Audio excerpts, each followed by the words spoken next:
Ada 4 anak yang mereka ini tidak masuk dalam daftar ahli waris kita. Yang pertama, yaitu adalah anak hasil zina.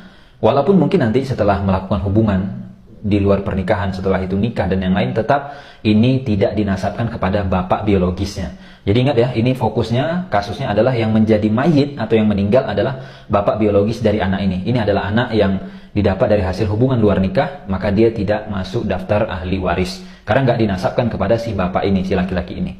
Kemudian yang kedua, yaitu adalah anak tiri atau anak sambung. Jadi ada laki-laki, nikah dia dengan wanita, wanita ini sudah punya anak dari laki-laki sebelumnya atau dari suami sebelumnya. Maka bagi laki-laki ini, anak bawaan istri itu bukan anak kandung dia dan tidak ada hubungan nasab dengan dia. Kalau ini wafat, ini nggak dapat waris, itu ya, anak tiri.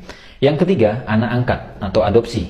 Ini nggak ada hubungan nasab sama sekali, jadi kita aku saja. Tapi nasabnya kemana? Ke bapak aslinya, ke ibu aslinya, bukan ke kita. Harus sebutkan nasab dia dan nggak boleh ditutupi, gitu ya.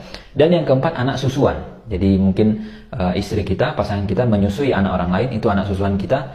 Mahram iya, tapi mereka bukan ahli waris dan tidak dapat warisan. Itu. Yang kelima ada sebenarnya, yaitu adalah anak kandung, tapi dia murtad, dia beda agama dengan kita, itu juga bukan ahli waris. Terus solusinya gimana gitu ya? Solusinya disediakan oleh syariat untuk yang mereka-mereka ini tadi anak tiri, anak hasil zina, kemudian anak susuan, anak angkat. Yang pertama bisa kita kasih solusi apa? Hibah. Saat kita masih hidup, berikan harta untuk mereka, balik namakan, gitu ya, itu hibah. Atau yang kedua adalah wasiat. Siapkan wasiat untuk mereka. Kamu nggak dapat waris loh ya kalau saya wafat, karena kamu tadi anak angkat, kamu adalah anak susuan, kamu adalah anak dari istri, gitu kan, bukan anak kandung saya, kamu adalah anak di luar nikah hasil zina misalkan, maka ini ada wasiat. Dah. Kalau nggak ada wasiat, bagaimana? Tidak ada namanya wasiat wajibah. Ya. Kalau nggak ada wasiat, nggak usah dibuat-buat wasiat lah. Orang nggak ada wasiat kok, gitu ya. Ya sudah, berarti nggak ada wasiat. Itulah kenapa ya penting sekali kita memahami hibah, memahami wasiat, supaya kita bisa lakukan hal-hal yang sesuai dengan koridor syariat. Fikih warisnya jangan diutak-atik. Jadi ada orang mengatakan, tapi ini anak angkatnya lebih berbakti, anak susuannya lebih baik, atau anak yang murtad tadi lebih berbakti dan yang lainnya, berarti bisa dong dipaksain masuk? Nggak bisa.